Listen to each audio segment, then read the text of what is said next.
హల్లెలూయా.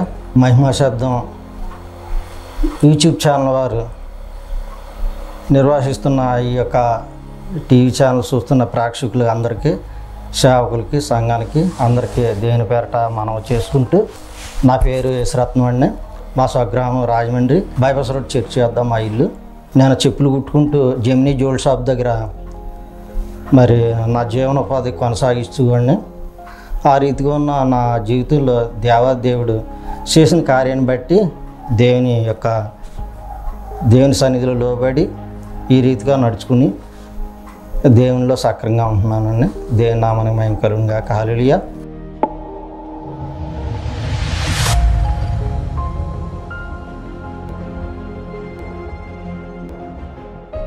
ప్రియులారా, నా సాక్ష్యం ఏంటంటే, ప్రభు నా పట్ల జరిగించినటువంటి కార్యం మీతో చెప్పాలని ఆశపడుతున్నాను. ప్రియులారా, మొదటగా నేను ఒక క్రైస్తవుని. మా స్వగ్రామం రాజమండ్రి సిమెంట్రీపేట బైపాస్ రోడ్ చర్చ్ వద్ద మా హౌస్. నాకు పెళ్ళయ్యి 3 పిల్లలు, అలాగే భార్య, తల్లిదండ్రులు, అన్నదమ్ములు అందరూ ఉన్నారు. అయితే ఇలాగా నా జీవితం కొనసాగుతుండగా కూలి పని చేసుకునేవాడిని, చెప్పులు తయారు చేసేవాడిని.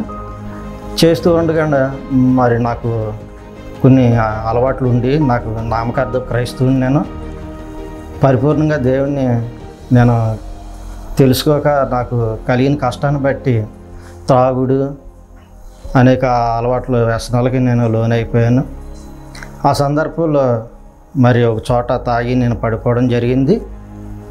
అప్పుడు తీసుకొచ్చి మా ఇంట్లో వాళ్ళు హాస్పిటల్కి తీసుకెళ్తే ఇంత రక్తపు గడ్డలు పడిపోయి, నీకు మందు కానీ మానకపోతే నీకు టీబీ అటాక్ అవుతుందని అని చెప్పారు. అయినా నేను మందు మానలేదు. అయినప్పటికీ ప్రియులారా, దేవుడు నా పట్ల కృప చూపించాడు. ఎందుకంటే నాకు పక్షవాతం వచ్చి చెయ్యి పడిపోయింది నాకు. అలా ఉంటుండగా మరి నా భార్య సహాయంతో ఏదో చెప్పులు అలా తయారు చేసుకుంటూ మరి ఎడంచేత్తో పనిచేసి ఏదో నా జీవనోపాధి కొనసాగించేవాడిని.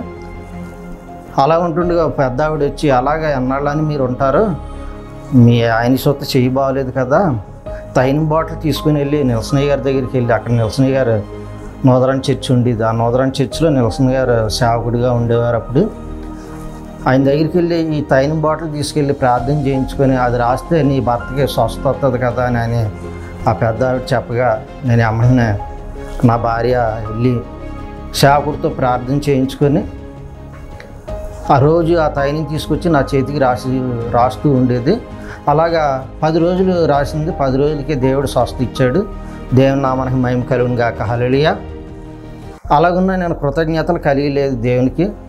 దాని కారణం చేత మరలా రక్తపు గడ్డలై పడిపోవడం, మరలా హాస్పిటల్కి తీసుకెళ్ళడం, ఇదంతా జరిగింది. అయితే బాబు, నువ్వు ఈసారిగానే నువ్వు మందులు వాడినా సరే ప్రయోజనం ఉండదు, వైద్యం చేయించుకొని చక్కగా దేవుల్లో ఉండి అని ఆయన చెప్పినా, ఎంతమంది చెప్పినా వినేవాడిని కాదు. అలా ఉంటున్న సందర్భంలో నా భార్యకి సాతాను పట్టుకున్నది. ఆ సాతాను పట్టుకొని 4 రోజులు గలిబిలి చేసింది. గలిబిలి చేసినా సరే నేను మానేవాడిని కాదు. నా తాగుడు అలవాటుకి బానిస అయిపోయేవాడిని.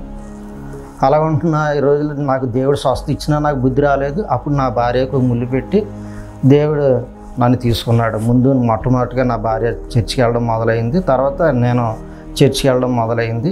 ఆ రకంగా నా భార్యని బట్టి నేను చర్చికి వెళ్ళడంతో పాస్టర్ గారు నన్ను గద్దించారు.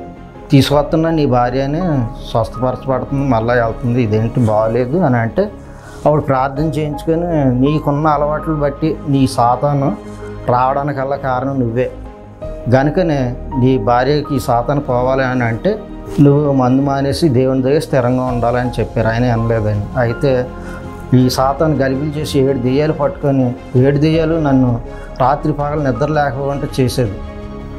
7 దెయ్యాలను 150 కోళ్ళు, ఒక పందిని, బండి అన్నం తీసుకొచ్చి నాకు పెడితే తినేసి నేను వెళ్ళిపోతాను అని రాత్రి పగలు నన్ను ఒక గలిబిలి చేస్తూ ఉండేది. అలా నెలలాళ్ళు బాధపడ్డాను. అయితే నెలలాళ్ళు అప్పులు చేశాను, ఇవన్నీ చేశాను, కానీ నాకు బుద్ధి రాలేదు. అయితే దేవాదేవుడు నాకు ఎప్పుడైతే ఇలా జరిగిందో, నేను ఏం చేయాలి ఏం తోచక నేను దిక్కు తోచుకుంటే భూత వైద్యుడి దగ్గరికి తీసుకెళ్ళమన్నారు. మొట్టమొదటిగా అన్నపూర్ణపేట భూత వైద్యుడు రాజుగారి దగ్గరికి తీసుకొచ్చిన తర్వాత తగ్గింది, కానీ తాత్కాలికంగా తగ్గింది. మరలా ప్రవేశించింది. అయితే ఇది కాదు అని మళ్ళీ ఇంకో చోట తీసుకెళ్ళారు. భూతాల దగ్గర రాజుగారి దగ్గర ఎవరో మన పేపర్ మిల్ దగ్గర ముస్లిం సహోదరులు ఎవరో ఉన్నారని అంటే అక్కడికి తీసుకెళ్ళారు, కానీ అక్కడ కూడా పని అవ్వలేదు. అక్కడికి వెళ్ళిన తర్వాత జనాలు కొడుతున్నారు, తర్వాత చూడడానికి వచ్చిన వాళ్ళు కొడుతున్నారు, నేను కొడుతున్నాను.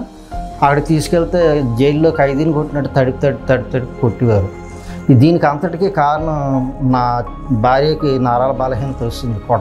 అందరూ కొడుతుంటాం. ఈ నరాల బలహీనతతో బాధపడుతున్న నా భార్యని చూసి హాస్పిటల్కి తీసుకెళ్దామని అనుకుంటే, అప్పుడు హాస్పిటల్కి తీసుకెళ్తే నీ భార్యకి నరాల బలహీనత వచ్చింది కనుక నీ భార్య బ్రతకతో తీసుకెళ్ళిపోమని డాక్టర్లు అన్నారు. అంటే అప్పుడు ఏమంటే మంచం మీద వేసి ఇంటికి తీసుకొచ్చి మంచం మీద వేయగానే నా 3 పిల్లలు వచ్చారు. 3 పిల్లలు ఒకళ్ళింత అలా 3 ఉన్నారండి. వాళ్ళు వచ్చి నాన్న ఆకలేస్తుందానా అని అంటే అప్పుడు అంతవరకు నాకు భయం కలగలేదు. అక్కడ నాకు భయం ప్రారంభమైంది. అయ్యో నా పిల్లలు, నేను మమ్మీ డాడీ షోరూంలో బట్టలు కొనివ్వండి పిల్లలకి. అటువంటిది నా తాగుడు బానిస వల్ల కనీసం వాళ్ళకి వేసుకోవడానికి బట్టలు లేవు కదా, చిరిగిపోయిన బట్టలు వేసి వాళ్ళు బట్టలు వేసుకోవడం చూసి ఆ సంచి తగిలించుకోవడం చిరిగిపోయిన బట్టలతో ఉంటే అయ్యే నేను బతుకుంటుండే, కానీ నా పిల్లలు అనాథల్లాగా కనబడుతున్నారు, దిక్కులేని వాళ్ళ కనబడుతున్నారు. నేను లేకపోతే నా పిల్లలు ఊరి మీద అడుక్కుంటారేమో అని అప్పుడు భయం వేసింది ప్రియులారా. ఆ భయం నన్ను అంతా కాదు, చనిపోయేంత వరకు ఆ భయం నన్ను తీసుకెళ్ళింది ప్రియులారా. నా పిల్లల్ని చూస్తే ఎవరెంత ముద్దు పెడతారు అని నేను ఎదురు చూసేవారుగా పిల్లలు అయిపోయారు.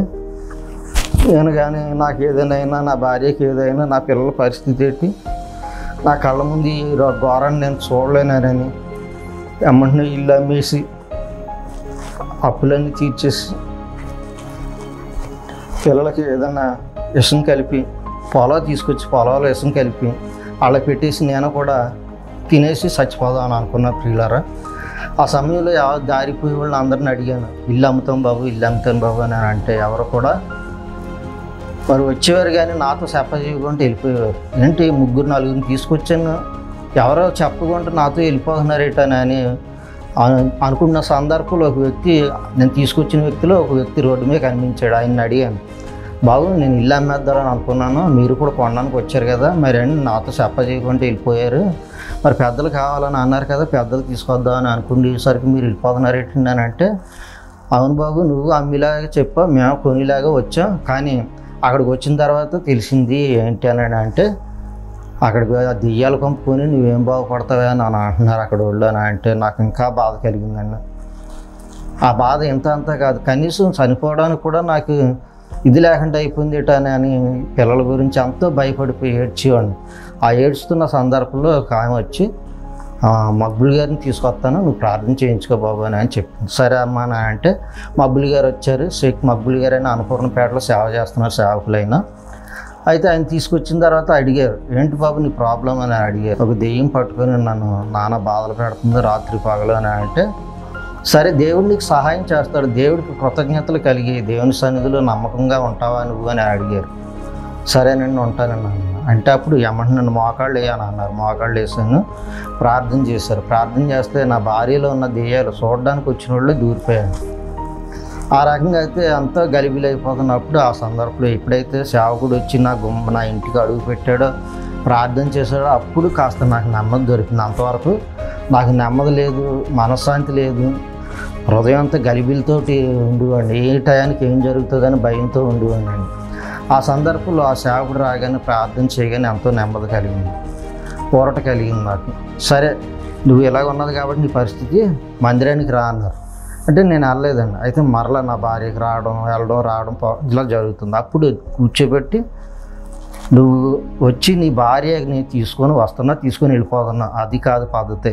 నువ్వు వచ్చి వాకింగ్ అసలు దెయ్యం నీలోనే ఉంది, నీ భార్యలో కాదు, నిన్ను బట్టే నీ దెయ్యం ఆ దెయ్యం నీ భార్యలో ఏలుబడి చేస్తుంది అని ఆయన చెప్పారు. సరే ఏం చేయాలండి అని అంటే, ఇక మీద వాక్యం నువ్వు మారు మనసు పొందు అని గట్టిగా ఒత్తిడి చేశారు. లేదంటే ఇక మీద తీసుకొని రావద్దని ఆయన ఖచ్చితంగా ఖండితంగా చెప్పారు. సరే అని వస్తానండి అని మొట్టమొదటిగా కూర్చున్నానని వాక్యం విన్నాను. మొట్టమొదటిగా దేవుడు నాతో మాట్లాడాడు. ఏమని మాట్లాడాడంటే, గుమ్మములారా మీ తలలు పైకెత్తుకునుడి, మహిమగల రాజు మీలో ఉదయించుతున్నాడని అని కీర్తన గ్రంథంలో తీసి మాట చెప్తున్నారనమాట. చెప్తూ ఉండగా గుమ్మములారా మీ తలలు పైకెత్తుకునుడి అని ఉందేటి, గుమ్మాలే తలకాయలు ఉంటాయా అని ఏదో నా అంతటి నేను ఊహించుకునేది విన్నాను. మొత్తమే వాక్యం విన్నాను. ఆ గుమ్మములో తలలు పైకెత్తుకోవడం అంటే దానికి అర్థం ఎవరని చెప్పారనమాట. అంటే ఎవరైనా సరే తప్పు చేసిన వ్యక్తి తల కిందకి పెట్టుకొని ఉంటాడు. అదే తప్పు చేయలేని వ్యక్తి అయితే రాజుల దగ్గరికి వెళ్ళినా అధికారుల దగ్గరికి వెళ్ళినా తల పైకి ఎత్తుకొని నించొని మాట్లాడతాడు అని చెప్పారు. సరే, ఈ లోపాలన్నీ నాలో ఉన్న తప్పులన్నీ నాలో ఉన్నాయి కదా అని అనుకున్నాను. తర్వాత ఆ గుమ్మములాగా చేయబడడానికి ఒక చెట్టు, అడవిలోని ఉన్న చెట్టు, అది చెట్టులాగా ఉంటే అది ఎవరికి ఉపయోగం కాదు. అడవిలో ఉన్న చెట్టు ఎవరికి ఉపయోగం అండి? అదే ఊళ్ళో ఉన్న చెట్టు అయితే ఈ నీడకు వెళ్ళి నుంచుంటారు, ఆ రకంగా ఉపయోగపడుతుంది. కనుక అడవిలో ఉన్న చెట్టు మరి గొడ్డలతో నరకబడి, చిత్రీతో చెక్కబడి, అందంగా అలంకరించుకునే వస్తువులాగా అది తయారు చేయబడితే దాన్ని చూసి అందరు కూడా చాలా బాగున్నదే అని చెప్పుకుంటారు. అదేవిధంగా నువ్వు ఉండొచ్చు కదా, నువ్వు ఎన్నాళ్ళు ఎండకి ఎండి వానకి తడుపుతావు, నీ బతికింతే ఎన్నాళ్ళు అయినా సరే. అలాగే నువ్వు ఎప్పుడైతే గొడ్డలతో నరకబడి, చిత్రీతో చెక్కబడి, అందంగా అలంకరించుకునే వస్తువులా ఉంటావో అప్పుడు నిన్ను చూసి అందరూ సంతోషిస్తారు. కనుక అలాగ ఉండాలి అని అనుకుంటే మొట్టమొదటిగా నువ్వు అడవిలో మ్రాను వంటి వాడివై ఉన్నావు. నువ్వు కనుక నువ్వు గొడ్డలతో నరకబడాలి, చిత్రీతో చెక్కబడాలి, అప్పుడు నువ్వు అందంగా అలంకరించుకునే వస్తువులా తయారు చేయబడతావు అని చెప్పి, వాక్యమే దేవుడు ఇటువంటి వారినైనా మారుస్తుంది, వాక్యమే శుద్ధి చేస్తుంది, వాక్యమే మరి ఆ గొడ్డలతో నరకబడినట్టుగా వాక్యంతో మనం నరకబడితే మన హృదయం స్పందించి దేవునికి కృతజ్ఞతలు చెల్లిస్తాం, కళ్ళంటే నీళ్ళు వస్తాయి. ఆ కన్నీళ్ళే దేవుడికి ఇష్టం. నీ ఇరిగిన మనసే దేవుడికి ఇష్టమైన బలి అని దేవుని వాక్యం సెలవిస్తుంది. ప్రియులారా, ఆ రీతిగా ఉంటే నువ్వు బాగుంటుంది, నీ స్థితి బాగుంటుంది, నీ కుటుంబం బాగుంటుంది అని చెప్పారనమాట ఉపమానంగానే. అప్పుడు సరే కదా, నేను అలాగే ఎండకి ఎండి వాన తిడుతూ నా బతుకు అయిపోతుంది, ఇక మీద నుంచి వాక్యం వినాలి, వాక్యానుసారంగా నడుచుకోవాలనేటువంటి ఆలోచన దేవుడు నాకు దయచేశాడండి. దేవుని నామానికి మహిమ కలుగును గాక. హల్లెలూయా. అప్పుడు ఎప్పుడైతే సేవకుడు ప్రార్థన చేశాడో దెయ్యాలన్నీ పోయా, నాకు నెమ్మది దొరికింది. ఇక మీద నుంచి చర్చికి వెళ్తాను. ఎప్పుడైతే వాక్యం విన్నానో ఆ వాక్యానుసారంగా నడుచుకోవడం, నేను దేవునికి ఇష్టడిగా నడుచుకోవడం నేను నేర్చుకున్నాను. ప్రియులారా, మొట్టమొదటిగా ఈ రీతిగా దేవుడు మాట్లాడాడు. రెండోది, నేను వాక్యం విని అందరికీ చెప్పేవాడిని, దేవుడు ఈరోజు నాతో ఈ మాట మాట్లాడాడు, నాకు ఎంతో బాగుంది, నెమ్మది దొరికిందని అని అందరికీ చెప్తున్నాను. అయితే నువ్వు బాగానే చెప్తున్నా, అందరికీ వాక్యం అంటున్నా చెప్తున్నా, కానీ మారు మనసు పొందాను అంటున్నా కదా, ఏది నీ మారు మనసు అని ఒక రైతులాగా వచ్చి నా కళ్ళ స్వప్నంలోని అడిగాడు అనమాట. అవును కదా, మారు మనసు పొందాను అంటున్నాను, ఏం మారు మనసు పొందలేదు నేను అని. మొట్టమొదటిగా సిగరెట్ మానేశాను. నేను సిగరెట్ కాల్చేవాడిని, మందు తాగేవాడిని, వ్యభిచారం చేసేవాడిని, పేకాట ఆడేవాడిని, అన్ని అలవాట్లు నాలో ఉండేవాడిని. ఆ అలవాట్లన్నీ దేవుడు వాక్యం ద్వారాగా నన్ను ఉతక స్నానం చేయించాడు. ఏ రీతిగా అంటే, మొట్టమొదటిగా సిగరెట్ మానేశాను. రెండోది, కొద్ది రోజులు ఉంటుండగా మద్యంతో మత్తులై ఉండకూడదు, అది నీ శరీరాన్ని క్షీణింపజేస్తుంది, నేను వస్త్రహీనం చేస్తుంది, నేను దిగంబరం చేస్తుంది, నలుగురిలో నిన్ను నవ్వులు పాలు చేస్తుంది, నీ శరీరం అంతా క్షీణించిపోతుంది అని చెప్పారండి. సరే కదా, నిజమే, నాకు తాగుతున్నాను కానీ నా ఆరోగ్యం పాడవుతుంది, డబ్బులు పోతున్నాయి, తాగేసి ఎక్కడ పడితే అక్కడ రోడ్డు మీద పడిపోతున్నాను, అందరిలో నవ్వులు పాలు అయిపోతున్నాను, ఇదంతా వాస్తవమే కదా అని మానేయాలని అనుకుంటున్నాను. ఎలా మానాలో తెలుస్తలేదు. అప్పుడు సేవకుడితో చెప్పాను, అయ్యా దేవుడు నాతో మాట్లాడాడండి, అయ్యా నేను తాగుతానండి, నా తాగుడు మానేయాలని ఆశ ఉంది, నాకు ఎలా మానాలో తెలుస్తలేదు అని అంటే, అప్పుడు నువ్వు దేవుని సన్నిధిలోకి వెళ్ళి ప్రార్థన చేయి. ఏ కూజావని దావీదు మొరపెట్టాడు దేవునికి, అలాగే నువ్వు ఏ కూజావని లేవు, ఎన్ని గంటలు లేగుతున్నావు అన్నారు. 7 గంటలకన్నా అంటే, ఇక మీద నుంచి నువ్వు తెల్లవారుజాము 3 గంటలు లేచి ప్రార్థన చేయన్నారు. సరే అని మోకాళ్ళు వేసి ప్రార్థన చేయడం మొదలుపెట్టాను. అప్పుడు మరి ప్రార్థన చేయడం కూడా నాకు రాదండి. అప్పుడు దేవుని స్తుతించు, స్తుతి స్తుతి స్తుతి, స్తోత్రం స్తోత్రం స్తోత్రం, హల్లెలూయా హల్లెలూయా అని ఆ మాటలు దేవుడి దగ్గర చెప్పి, ఎమ్మడిని నీ తప్పు ఉప్పును ఒప్పుకో, నువ్వు ఎలాగైతే బాధపడుతున్నావో నీ యొక్క బాధకి కారణం ఏంటో నీకు తెలుస్తుంది, ఆ కారణాన్ని దేవుడి పాదాల ముందు పెట్టానని చెప్పారు. సరే అయ్యా, ప్రార్థన చేయండి అని ప్రార్థన చేయించుకొని ఇంట్లోకి వెళ్ళి ఏడుస్తూ ప్రార్థన చేశాను. అయ్యా, నాకు నిజంగా తాగుడు అలవాటు నాలో ఉంది, మీరు మాట్లాడారు, నేను మానేయాలని ఆశపడుతున్నాను, ఎలా మానేయాలో నాకు నేర్పించిన ఆయన అని ప్రార్థన చేయగా, నేను ఎక్కడైతే ప్రార్థన చేసుకున్నా నేను రాత్రి అంతా జోళ్ళు అమ్ముకొని 1 గంట రాత్రికి వచ్చి అక్కడే ఎక్కడ ప్రార్థన చేసుకున్నాను అక్కడ వాటర్ బాటిల్ తెచ్చుకొని తాగేసానండి. తాగితే పందులు గలిబిలి చేస్తున్నట్టుగా కాలు వచ్చింది. సరే, మరుసటి రోజుని కూడా అక్కడే ప్రార్థన చేసుకొని మళ్ళా ప్రార్థన చేసుకొని మళ్ళా బయటికి వెళ్ళి తాగి వచ్చాను. బయటికి వెళ్ళి తాగి పంది వచ్చి ముడ్డు కింద ముట్టెట్టి లేపేసినట్టుగా ఇలాంటి కళ్ళన్నీ వస్తున్నాయి అని చెప్తే, అప్పుడు పాస్టర్ గారు ఇలా వస్తున్నాయండి అని అంటే, మానే అలవాటు తాగుడు మానే అన్నారు అని నేను మానలేదు. అప్పుడు 3వ రోజుని ఒక పెద్ద ఎత్తైన వాడు వచ్చి ఈ పక్కన ఇలాగా సీన్ కారుతుందండి, ఈ పక్క ఇలాగా తల ఎరబోసుకొని ఉన్నాడు. మనిషి రూపం కనపడతలే కానీ వికృతంగా కనపడుతుంది మనిషి కళ్ళని. భయం వేసింది, ఒళ్ళంతా రోమం అంతా నెక్కబొడిసేసింది, భయం వేసింది.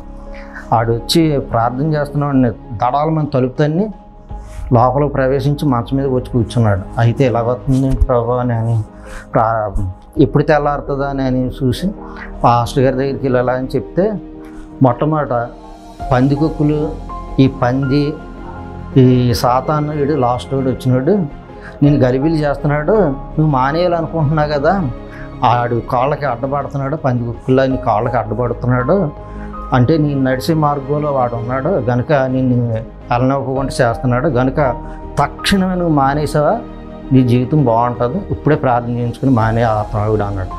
వెంటనే ప్రార్థన చేయించుకుని ఇంకా తక్షణమే తాగుడు మానేసాను. ఇంకా అలాగే జనాలని నేను తిట్టేవాడిని. నా కొడుకుని ఒకసారి పక్కన ఉన్న అతను టీవీ చూడడానికి వెళ్తే నా కొడుకుని మెట్ల మీద గెంటేశాడు, పైనుంచి కింద పడి కొడు జోళ్ళుకొని. అప్పుడు నేను జోళ్ళు చెప్పులు అమ్ముకుంటూనే వచ్చి చూస్తే నా కుమారుడికి దెబ్బలు తగిలి ఉన్నా. ఏంటి కుమారి అని అంటే, నేను స్నానం చేసి భోజనం దగ్గర కూర్చున్నాను, ఇలాగ అన్నం కలిపి ఇలా ముద్ద పెట్టుకుంటున్నాను. అప్పుడు పలానా బాబురు ఇలాగ మెట్ల మీద గెంటేశాడు కొడుకుని అని అంటే, అప్పుడు అన్నం ఇలా దులిపేసుకుని పైకి లేచి, అరే కుర్రోడి మీద కాదురా నీ ప్రతాపం, నా మీద చూపించరా అని జుట్టు పట్టుకొని ఇంట్లోకి వెళ్ళి జుట్టు పట్టుకొని లాక్కొచ్చి కొట్టేద్దామని వెళ్తుండగా అంతకు ముందు రోజునే ఒక వాక్యం విన్నాను. నిన్ను వలే నీ పొరుగువారిని ప్రేమించమని అని వాక్యం విన్నాను. మరలా నిన్ను వలే నీ పొరుగువారిని ప్రేమించమని అని వాక్యం విన్నాను. నిన్ను వలే నీ పొరుగువారిని ప్రేమించమని వాక్యం వచ్చింది. ఇప్పుడు నేను పొరుగువాడిని ప్రేమించాలా లేకపోతే కొట్టాలా నా కొడుకుని గెంటినందుకు నేను ఆలోచించుకొని, అయ్య బాబు ఏదైనా దేవుని మాట పైన అట్టాలా, దేవుడే ముందు పిల్లల తర్వాత అని అనుకొని ఆగిపోయాను. కోపం వచ్చింది కానీ, అరే ఆడి మీద కాదరా నా మీద చూపించడానికి కోపం వచ్చింది కానీ లేచి కొట్టబోయానండి. కానీ మరలా ఆ వాక్యం విన్నాను కాబట్టి నేను తగ్గించుకొని ఉండిపోయాను. ఆ రాత్రి దేవుడు నన్ను కళ్ళలోని వచ్చి, నేను మా సేవకుల్లా వచ్చాడు. మా పాస్టర్ గారు అలా ఉన్నారు, అలాగా పండుకొని ఉన్నారు. నేను ఆయన లేపాను, అయ్యా ప్రార్థన ఉన్నది అన్నారు కదా రండి అని అంటే, ఆయన పైకి లేచి సీరియస్గా మొహం పెట్టి పలసరదానా దలసరదానా అని పేరు పెట్టి బెత్తం తీసి కాస్త ఒత్తిగించగానే, అయ్యా రారా పోరా అని సంబోధిస్తున్నావే అని నన్ను పాస్టర్ గారు నన్ను గద్దించాడు. అయ్యి బాబోయ్ ఏంటేనని, అయ్యాల కళ వచ్చిందండి అయ్యారు అని అంటే, మరి నువ్వు ఎవరైనా కొట్టాలనుకున్నా తిట్టాలనుకున్నా ఏం చేయాలనుకున్నా అని అంటే, ఇలా జరిగిందని అంటే మొత్తం చెప్తే, అప్పుడు నువ్వు బూతులాడే గుణం ఈ గొడవలాడే గుణం మానేసుకో ఇక మీద నుంచానంటే, సరే అని మోకాళ్ళు వేసి ప్రార్థన చేయించుకొని ఇంకా దెబ్బలాడటం గట్రా మానేశానండి. అలాగే వాకింగ్తో దినదినం నేను వాకింగ్తో వచ్చి కడగబడ్డాను అనమాట. ఇక మీదట మరలా నేను జోజం ఆడేవాడిని. జోజం గురించి దేవుడు మాట్లాడాడు. అల్లరితో కూడుకునే ఆటపాటలో దేవుని హేమని అని సేవకుడి ద్వారాగా మాట్లాడారు.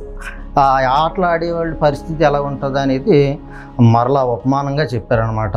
చెప్పగా నేను విన్నాను ఏంటంటే, ఒక సినిమాలోని ఒక ఆట ఆడతాడు జోజగాడు. ఆడినోడు ఎలాగంటే ఇంట్లో ఉన్న వస్తువులన్నీ తీసుకెళ్ళిపోయి ప్యాకెట్లో ఆడేసి భార్య మెడలో పుట్టుల తాడు కూడా తెంపుకొని తీసుకెళ్ళి ఆడేస్తాడు.